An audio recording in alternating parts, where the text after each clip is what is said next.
లక్షలాది మందికి స్వచ్ఛమైన నీళ్లు అందించాల్సినటువంటి ప్రాజెక్టులు ఇప్పుడు తుప్పు పట్టిన ఇనుప గుట్టలుగా మారిపోయాయి.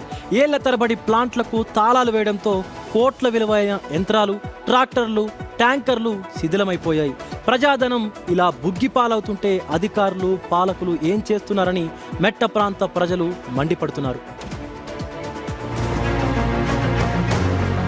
ఒకప్పుడు కేవలం ₹2కే 20 లీటర్ల మినరల్ వాటర్ అందించిన ఎన్టీఆర్ సుజల స్రవంతి పథకానికి ఇప్పుడు పూర్తిగా గ్రహణం పట్టింది. 2014లో మొదలైన ఈ పథకం 2019 తర్వాత నిర్వహణ భారమై నెల్లూరు జిల్లా ఉదయగిరి, ఆత్మకూరు, కావలి ప్రాంతాల్లో మదర్ ప్లాంట్లు పూర్తిగా మూతపడ్డాయి. ప్లాంట్లను మళ్లీ పునరుద్ధరించేందుకు అధికారులు 13 కోట్ల రూపాయలతో ప్రతిపాదనలు పంపి 6 నెలలవుతున్నా రూపాయి నిధులు కూడా విడుదల చేయకపోవడం దారుణం.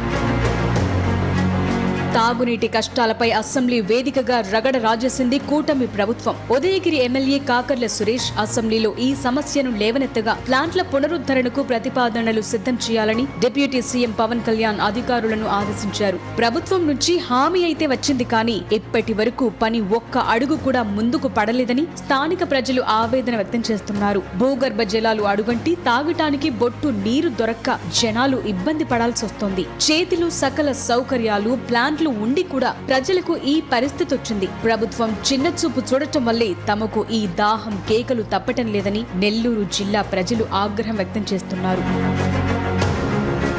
ఎన్టీఆర్ సుజల స్రవంతికి మళ్లీ మంచి రోజులొస్తాయా? తాళాలు పడిన ప్లాంట్లు తెరుచుకుంటాయా? ప్రతిపాదనల ఫైళ్లకే పరిమితమైన నిధులను ప్రభుత్వం వెంటనే విడుదల చేస్తుందా లేదా అనేది ఇప్పుడు పెద్ద ప్రశ్నగా మారింది. ఎన్నికల సమయంలో ఇచ్చిన హామీల ప్రకారం ప్రజల దాహార్తిని తీర్చేందుకు ప్రభుత్వం తక్షణమే స్పందించాలని అంతా డిమాండ్ చేస్తున్నారు.